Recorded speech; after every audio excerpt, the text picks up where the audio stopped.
to be meeting Jo at Annie, our hot flush yoga teacher's house this morning, as I've asked if she'd be willing to show us some simple exercises in terms of relaxation and breathing, as Jo and I have found that the more we looked into the menopause and ways of relieving some of the symptoms such as anxiety, fatigue, heart palpitations, depression, a whole array of symptoms, can get some relief from yoga exercises. So hopefully you might get a little bit of benefit of what Annie, our hot flush yoga teacher, will be showing us this morning.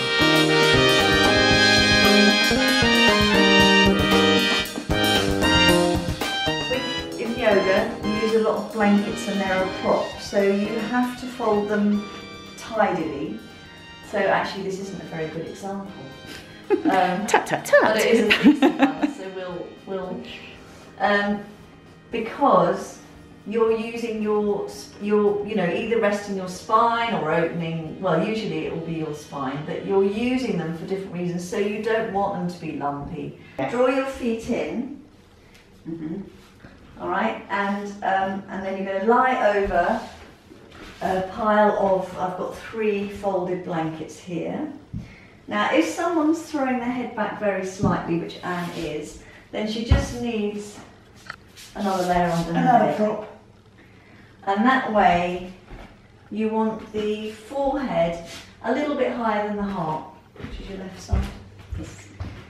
Okay, so the forehead's very slightly above, and then that's immediately calmer. Is that all right for your shoulders? Yeah, Anne? that's nice.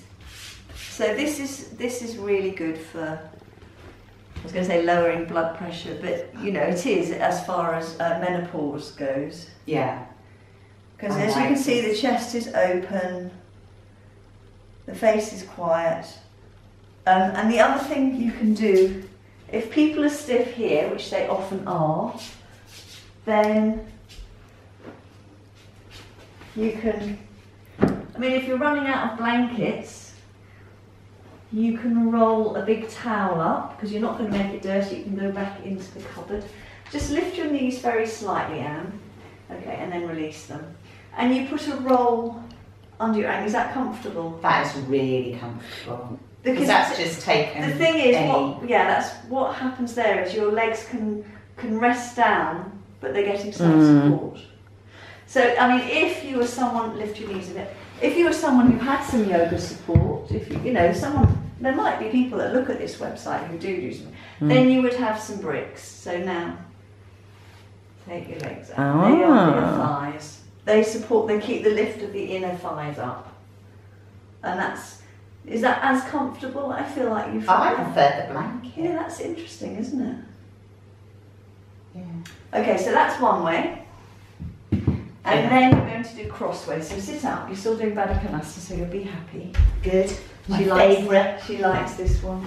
So that your talking about the blankets your buttocks now. are comfortable, but your feet are sticking on the mat when you're in Baddha Konasana. This is to open the chest, but it's also comfy, it's springy. Yep.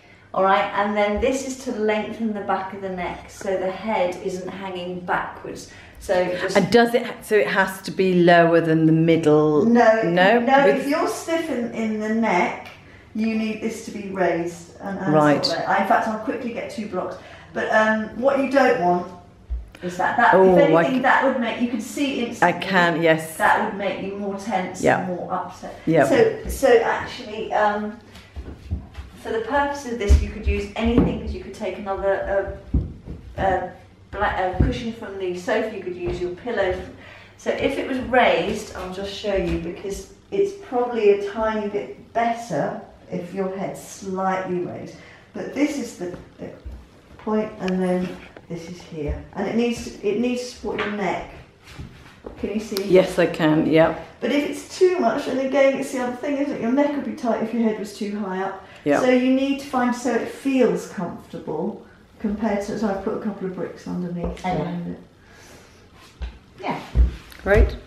Want it similar height? I'd say possibly here. No, I'd say that's probably okay as well. And looking at what you're doing, if people can see this pose, you don't have to be able to do anything.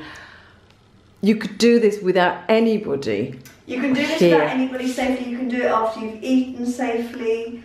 The only thing is, I don't think you should ever be doing yoga if you've had a few drinks. Right. Just put that on the record. Yeah.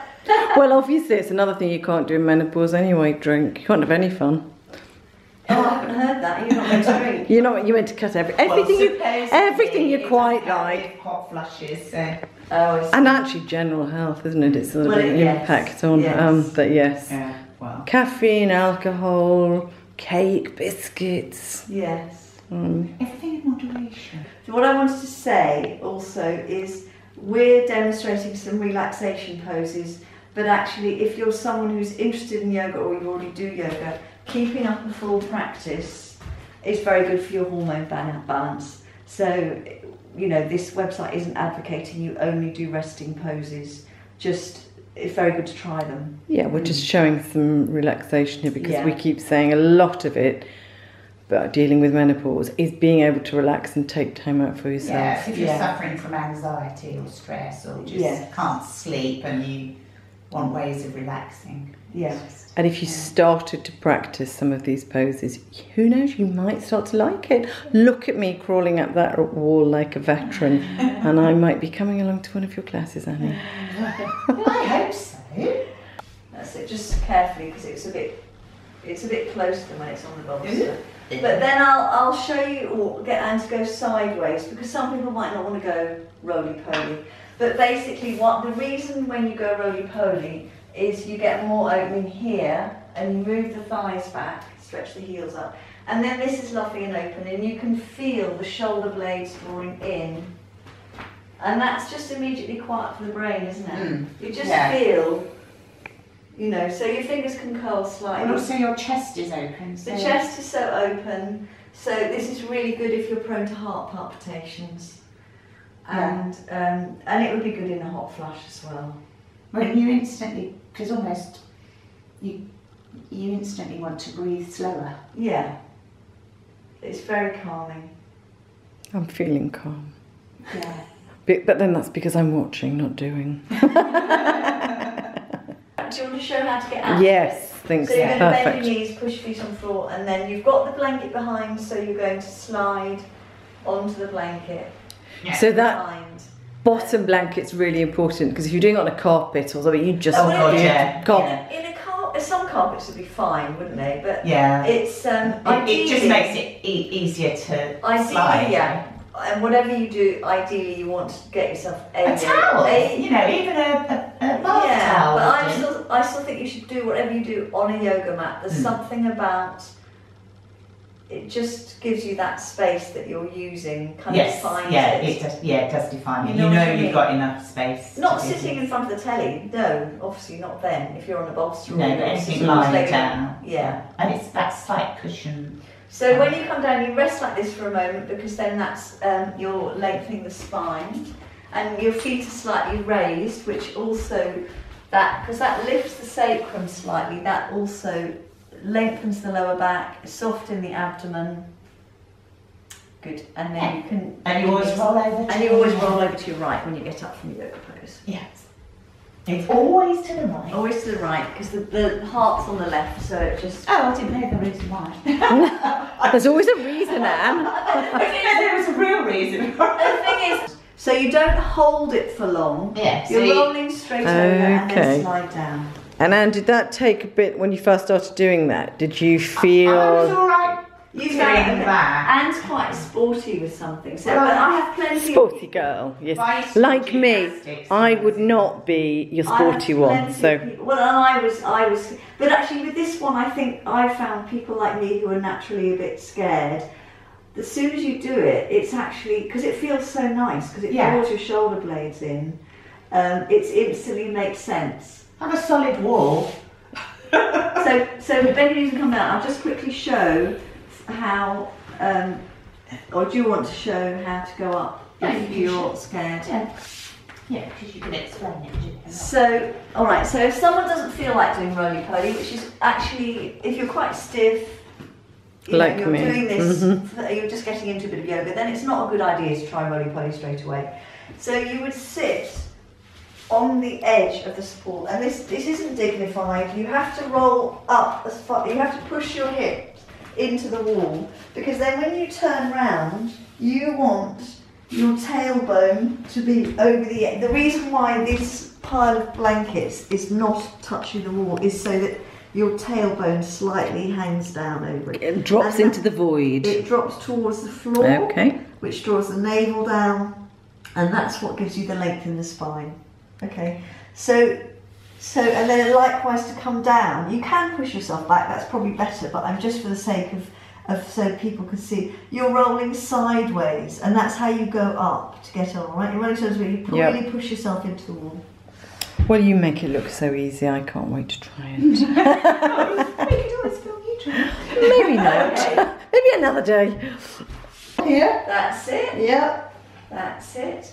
So when someone finds it there, and then you stretch your heels, not your toes with yoga, that's it. So when because your bottom's not quite on the wall, just so you can feel, mind you. Hang on, it's there. Okay, carry on wiggling. There you go. Got it. There you go. Ah, that makes Okay. sense. Yes, got it. So then this is all moving this way, palms face the ceiling, because you don't need to do anything particularly with it, but turn them to face the ceiling, because then you can feel that your shoulders go down. It feels really comfortable. Now, Anne had her hands pointing up. Do I need to do that? I want to do everything that Anne does. Well, not In the everything. surrender, you want them in surrender. That's Yeah. what I call help position. Help. And help position, your biceps are slightly constricted. Yeah, I like this. And then that's giving you that work in your shoulder blades. How long am I doing this for then? On a day, 5 minutes? Well, that is yes, because if you're comfortable, you stay 5 minutes. So in there. this is your making time for yourself, going, oh my God, I've got to have some time away from Yes. all of the stresses and strains. It's Yes. really relaxing. Yeah. And I am not one of life's natural exercises, so 5% is relaxing. So you can cope with a nice relaxing. Yeah, and one. you said this would be good for a hot flush. Yeah, really. And good. heart palpitations. Heart palpitations. Hot palpitation, Yeah, hot right? flush, heart palpitations. Well, I'm certainly having the hot flushes, so obviously you couldn't do this at work, but you can do it at home. Yes. Sleep. Can you fall asleep, do you think? Probably if you left long enough. How am I getting out of this?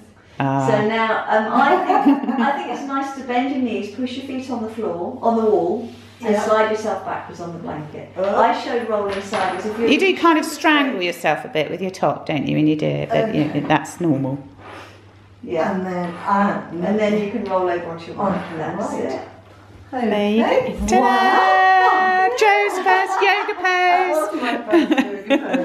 pose. So the importance that we like about this one is 1, you're comfortable, 2, you're warm, and 3, relaxed. All right. So here. So I don't have to flex my feet here, do I? You don't flex your feet. You let your legs roll out very Excellent. slightly. All right. And if someone's got a problem with their shoulders, you might put their hands on blocks. But on the whole, you want to be able to just lie down. This is for someone just having a go. And so also... So I'd say again, if you're on a carpet, I'd put a towel down or something just to make it just a little bit. Or a rug. Yeah. And the other thing is, so you could put a folded tea towel or a hand towel or something over your eyes, because actually, even if the light leaks in a little bit, it's sort of psychological that you've got something over your eyes so that you're shutting out the day. Annie has these wonderful lavender bags, don't you? Yeah. But if you don't happen to have a handy lavender bag, use a belt, use something that's kind of quite even as it goes over, and a little tiny flannel or something like that. Flannel would be fine. Yeah, flannel, exactly. Something small that you can fold into that sort of width. All right, and so the main thing about any breathing is you're not giving yourself a job, you're not punishing yourself, so that if you don't feel you're doing it right, you just let it go, because when you start to focus on your breath, some people can get very conscious about it, and then it makes breathing a bit harder, but you're doing this to relax. So you start off by just observing your inhalations and your exhalations. You're not altering them, you're just bringing your awareness to them, because obviously we breathe all the time and we don't notice what we're doing.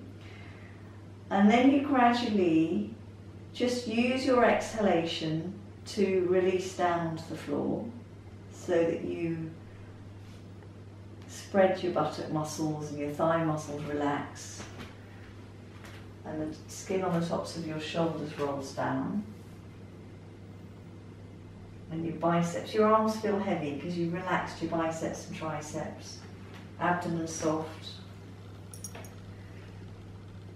And then you could take a normal, so after an exhalation you take a normal inhalation, and then you slightly lengthen the exhalation and use that exhalation to release onto the floor. And try and take, when you do that, you take a couple of normal breaths between.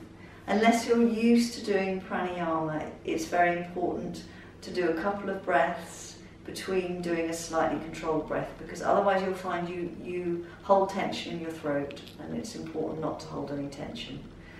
So keeping the eyes rolled down inside the eye sockets, and the throat soft and the jaw soft.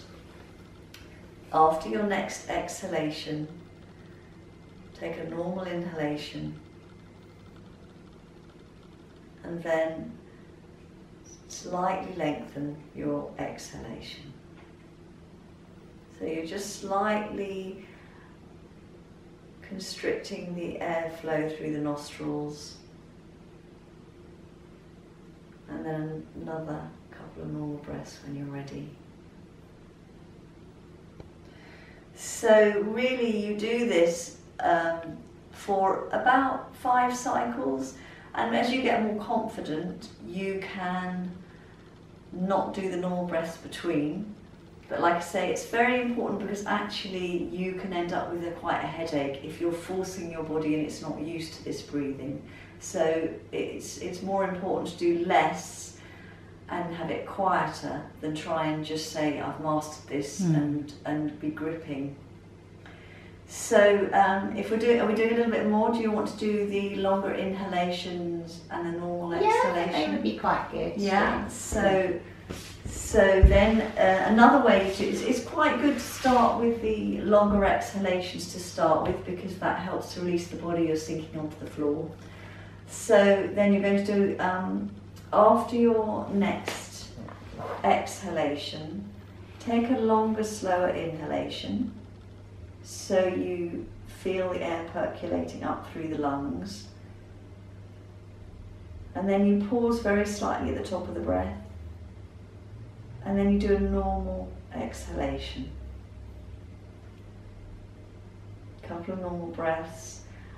All the breathing with pranayama is through the nostrils. Alright, so if someone's got a cold and they have to breathe through the mouth, then they obviously can't help that, but ideally you're breathing in and out through the nostrils. So we'll do that another cycle. Alright, so after your next exhalation, take a longer, slower inhalation. Feel the breath percolate up through the lungs. Don't overinflate. Slight pause at the top of the breath, and then a normal exhalation. So again, you would practice that for about 5 cycles, and you can stay longer and you can do shorter. And you can also join them up, so that when you've practiced more, if you find it easy, or if you practice enough, then you can do the longer, slower inhalation with the pause, and then the longer, slower exhalation, the slight pause at the bottom. Right. Both very calming in the brain when you do it correctly, when you're not fighting, just stop immediately if you feel any tension. Alright, I think that. I love that. So there we go. Hopefully you'll find yourself a nice little quiet space at home, creep off away from the family, or just, you know, a little bit of downtime before you go to bed. Find, you know, all you need is a small space in the room and perhaps a free wall that you can use to put your legs up to help in terms of getting the blood flow to your brain. All very simple exercises, so why not treat yourself? Start thinking about yourself more, and hopefully you might find some relief in terms of the symptoms that you might be suffering. So we'll be giving you more tips and advice as we go along throughout the course of Hot Flush. We're learning as we go along, and we're just trying to share our experiences and our knowledge with you.